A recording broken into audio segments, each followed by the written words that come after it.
नमस्कार, मैं हूं अंजलि और आप देख रहे हैं CNN न्यूज। तो चलिए शुरुआत करते हैं आज की प्रमुख खबर से।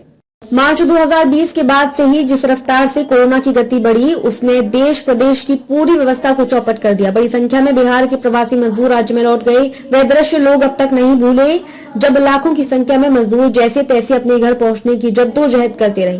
कई तो हजारों किलोमीटर साइकिल चलाते हुए घर लौट आए, तो कईयों ने रास्ते में ही अपनी जान गंवा दी। हजारों लोग ऐसे भी थे जो रेल पटरियों के सारे सैकड़ों किलोमीटर दूर पैदल चल घर वापस आए। इसके बाद सरी लहर ने तो पूरी तबाही मचा दी, लेकिन इसके बाद जब स्थिति संभली तो अधिकतर लोग फिर अपने अपने कार्यों पर लौट गए। व्यवस्था कुछ पटरी पर लौट रही थी कि अब कोरोना की तीसरी लहर ने दस्तक दे दी है।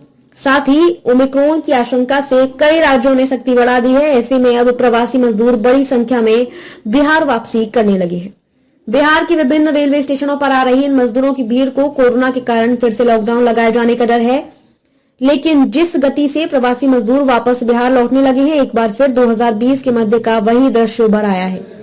लौट रहे प्रवासी मजदूरों का कहना है कि अगर फिर से देश में लॉकडाउन लगा तो उनके लिए स्थिति गंभीर हो जाएगी। बाद में घर लौटने में भी मुश्किल होगी। ऐसे में वे समय रहते अपने घर वापस आना चाहते हैं। यहाँ ही बता दें कि दिल्ली, महाराष्ट्र, पंजाब व हरियाणा से वापस लौटने वाले मजदूरों की अधिक संख्या है। अन्य राज्यों में कोरोना के बढ़ते आंकड़ों को देखते हुए लोग अपने अपने गांव लौटने लगे हैं, लेकिन उनकी रफ्तार थोड़ी कम है। बता दें कि दिल्ली में तो शुक्रवार की शाम से 2 दिन का लॉकडाउन लगाया गया। पंजाब, यूपी, गोवा, मणिपुर और उत्तराखंड में चुनाव आयोग ने रैलियों व चुनाव सभाओं पर रोक लगा दी है। इस तरह कई अन्य राज्यों में भी लगातार पाबंदियां सख्त कर दी जा रही है। ऐसे में प्रवासी रेल और बसों के माध्यम से अपने घर पहुंचकर कोरोना का सामना करने का मन बना रहे हैं। जानकार बताते हैं कि अगर कोरोना संक्रमण की रफ्तार ऐसी ही रही तो 2 से 4 दिनों के भीतर लौटने वालों की संख्या काफी बढ़ जाएगी। दरअसल कोरोना की रफ्तार तीसरी लहर में काफी खतरनाक है। संक्रमण का आंकड़ा पूरी रफ्तार से तेज होता जा रहा है।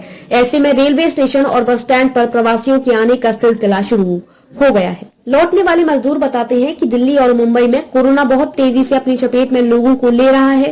इस स्थिति में राज्य सरकारों के द्वारा कई कड़े नियम भी लगाए जा रहे हैं। बावजूद इसके कोरोना की रफ्तार कम नहीं हो रही। ऐसे में आशंका है कि फिर एक बार कहीं लॉकडाउन की घोषणा नहीं हो जाए। लॉकडाउन में फंसने के बाद स्थिति विकट हो जाती है। अपने घर में रहकर किसी भी परिस्थिति का सामना करना आसान होता है। खबरों में अब तक ये बस इतना ही। मिलते हैं फिर ऐसे ही किसी बड़ी खबर के साथ। तब तक के लिए नमस्कार और देखते रहिए CNN न्यूज।